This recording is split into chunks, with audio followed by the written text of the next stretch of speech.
Snickers, Der Clown. You're not you when you're hungry.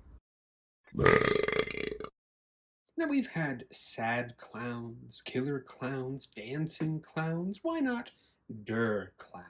But it's time to turn that clown upside down and see what's making him so hangry. Welcome back to the channel, everybody.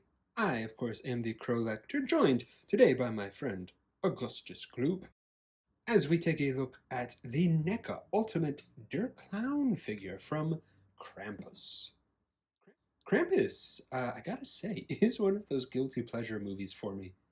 We don't really have a whole lot of Christmas horror movies, and some of the ones we do have, like Black Christmas, definitely lean a bit more into the serious territory, whereas Krampus kind of toes the line of scary and schlocky, which I personally really like. Truly, a nightmare before Christmas. It has a lot of really fun, unique designs that take the normally cheerful symbols of Christmas and turn them on their head, like angels, teddy bears, gingerbread men, and making them hellish minions for a demonic goat man thing that takes naughty kids back to hell where they belong. Anyway, so when NECA announced that they were making Krampus figures years ago, I was very excited. And then we waited.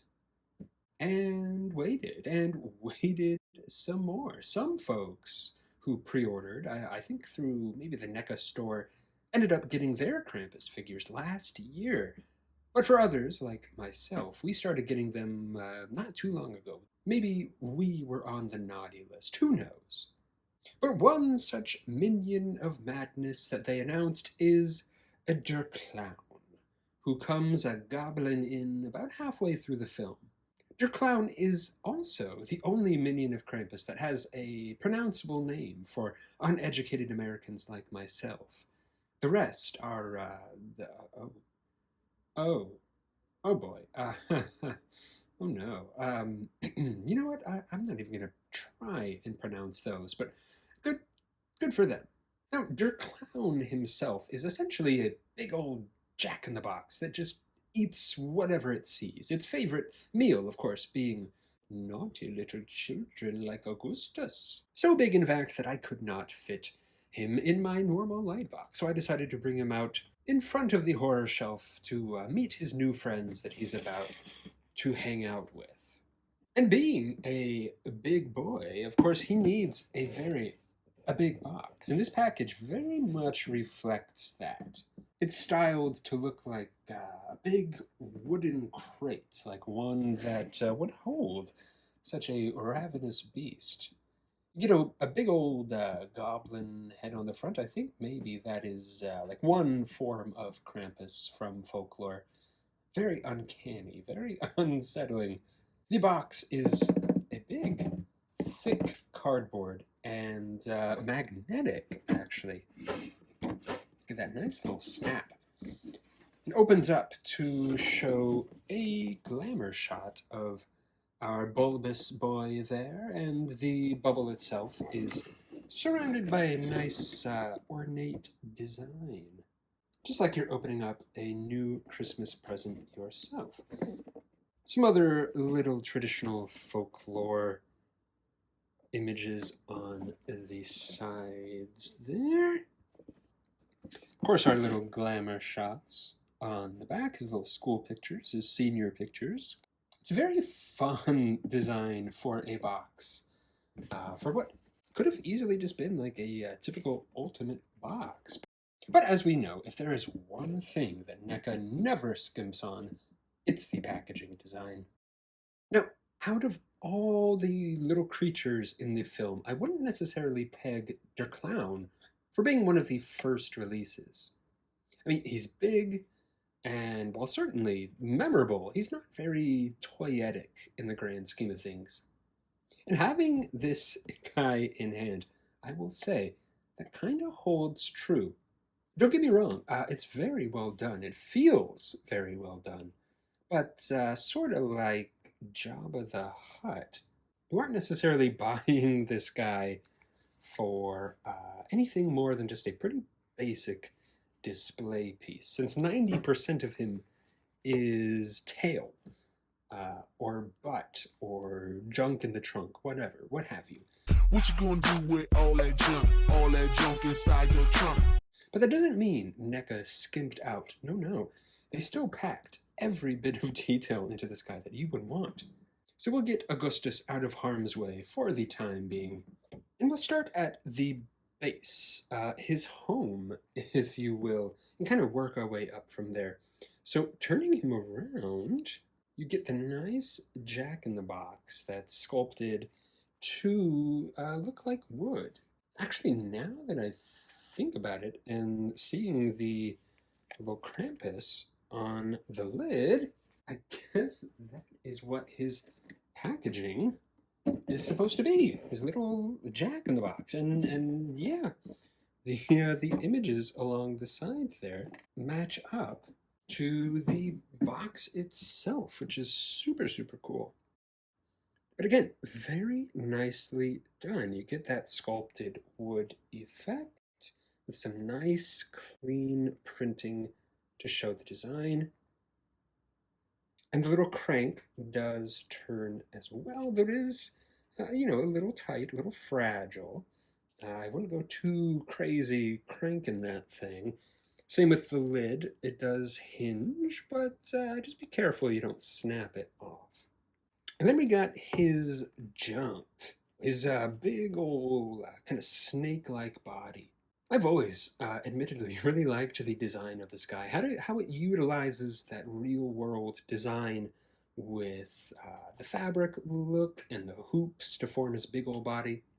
Now, obviously, this is plastic, but with the sculpted folds in the fabric, the hoops, which are sculpted at different angles, you do get that impression of fabric. And following along the hoops as well, especially on the bottom, you get those nice sculpted stitches of the fabric coming together. The polka dots as well, I assume printed, but in a way that really has no rhyme or reason. Like they're all just kind of sitting all over, which is definitely, I think, what it would look like if you just took a big old swatch of fabric and stitched it all together. Really, it's very nicely done. And I think just because of the lighter color, that's kind of what makes it look and feel ever so slightly plasticky. But there is a very subtle wash to this guy. It's definitely not like a bright white. It's more of like a cream color, I'd say. I think if you were to throw maybe a little bit more wash on this guy, dirty him up a bit, it would definitely make this thing pop. And then, of course, you get to his torso, which is where the character really comes alive, both literally and figuratively. Being a toy clown, obviously, it's sculpted to look like one, a little jester jack-in-the-box. And I think they did a good job. Even in just his base state here, there is a very subtle creep factor to him. There's a bit of sort of like a iridescent sheen to him, kind of to give almost like a shellacking, to really emulate that sort of like porcelain effect. And you have what would, under any other circumstances, be a pretty friendly looking doll. The bright jacket and the striped shirt, that really nice friendly smile, that pink nose, the eyelashes, but it's all got just like a little bit of dirt and grime and wash to it to tell you that something's off about this guy. And of course, let's not forget those kind of creepy black nebulous eyes. Even if this thing wasn't alive, it would still be very creepy. But of course, this thing is alive, so he only gets spookier from here. And that is where his accessories come in. Now, with a guy like this, he's not really going to be using much. No weapons or anything like that. But what he does have are these swappable face plates. NECA has really been loving their swappable faceplates in lieu of swappable heads recently. And honestly, I like it that way. Save a little bit of space with extra head sculpts. There's really never a way to display those anyway. And luckily, they've managed to do so in a way that doesn't affect the sculpt itself. And his first swappable mouth shows off those fearsome fangs. And I love the effect of the porcelain splitting apart here. These two parts are articulated, so if you wanted to show off the top jaw, you can. Or you just move them to the side, pop them off, whatever you want, to show off them big old chompers. It really reminds me a lot of Pennywise in the new It movies, but Krampus actually came out before those remakes. But just that big, fleshy mouth with all of those extra teeth. Very spooky. And as if that wasn't creepy enough, he comes with a second swappable mouth. And this one is the truly horrifying one. So big, in fact, that you have to actually swap out his little frills here as well. This one has a divot cut out to make room for this big mouth sack. Truly, truly terrifying, but so cool. This is his big giant mouth when he unhinges his jaw like a snake to swallow kids whole. Yeah, he really does look like I do at the end of a long week when I'm just eating my feelings. And you still get those teeth all around, at the top, at the bottom there, but a big old cavernous mouth. I don't want to stick my finger in there too deeply in case he takes a little bite out of it. But it's a big cavernous mouth, a big fleshy sack with little bits of the porcelain hanging down. And these are just pegged in like the other mouths, so you can move them however you like. But wait, that's not all, because why go to all the trouble of unhinging your jaw if there's nothing to fill it with? And luckily, he comes with his next accessory, which is a pair of shoes. Well, kids' feet, actually, because you get the little pant legs there. There is a tiny little peg hole there. Looks a little suspect from what I'm showing you here. I don't know if I need to blur that or not. But basically, you take the little peg here, plug it into the hole, kind of move his hands up if you would like, and you have him chomping down on poor little Jordan there in the film. And this is, I'd say, definitely my preferred way of displaying the guy. So cool, so creepy, and it really does tell a story. Again, if you were to walk in on me mid-snacking, this is probably what I would look like, just like shoving it down my throat without abandon. And of course, because Der Klown is many things, but he is not without manners. So he does come with a little swappable hand that sculpted to grip, and then a lip napkin here, little dirtied up. Goodness knows how many years he's had this thing, but you can kind of slide it in his hands, just like he's wiping his mouth after munching on a little kid. You know, again, this is me after I've had my little snack. I'm not hangry anymore. Forget the fact that you just saw me unhinge my jaw and very scarily eat my snacks, but afterwards I'm just a dainty little thing, just like the clown. So cute. And a reminder to all kids to mind your manners when eating. That goes for you, Augustus, lest Krampus and Der Klown come visit you around the holidays. And you wouldn't think that a big old worm like Der Klown would have a whole lot of articulation. And while he's not super articulated, he's still rocking a good amount of joints. We'll start again at the base. You can rotate the box any old way you want to show him coming out. The crank does turn, though as it turns, it does seem to get a little loose to kind of unscrew a bit. So just make sure you kind of push it in every now and then. The box does swing open as well. I like keeping it open a bit just so you get the Krampus face. And then he has a little swivel at the first little tail juncture here. Going down to the first bend, he does have a little ball joint. It is a little stiff. Probably digesting all those kids in there, but you can get a decent amount of turn to it. I like having him just sit straight up. That's about as far back as you're going to get it. You can't just straighten him out. At least that I've noticed. Don't want to risk breaking him. He has a second little swivel at the bottom of the waist here. He does have a waist swivel where the jacket meets the tube. Some ball jointed shoulders.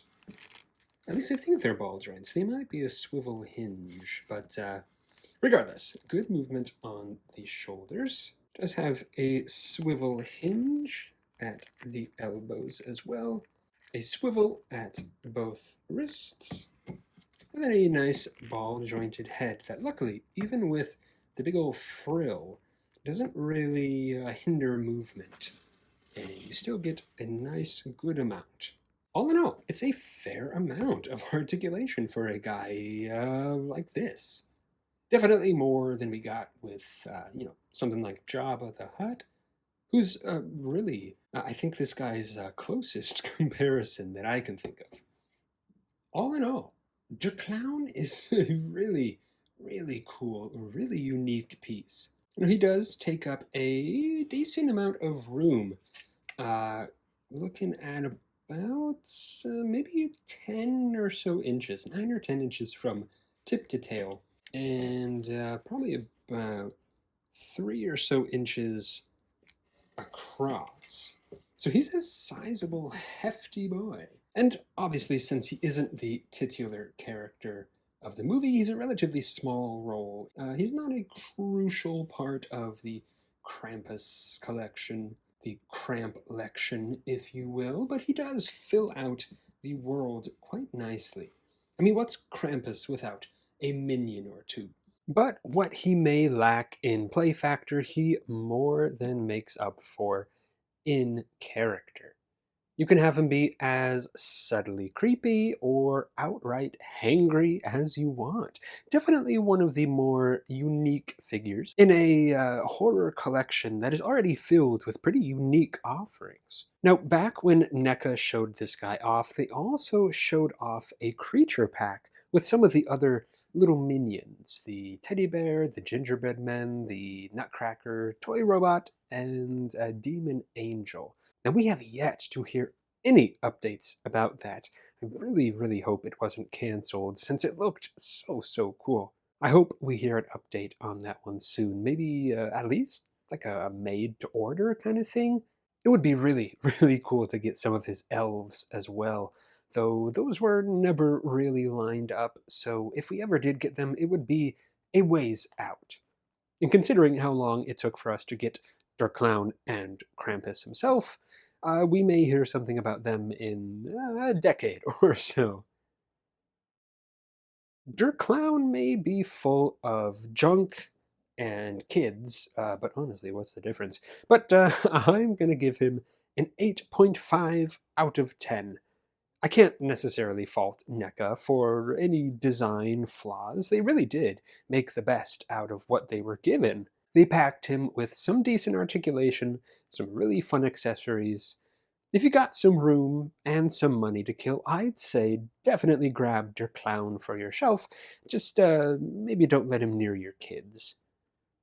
Thank you so much for watching, you guys. I really do appreciate it. I will be back soon with more creepy collection content. But in the meantime, don't forget, stay spooky.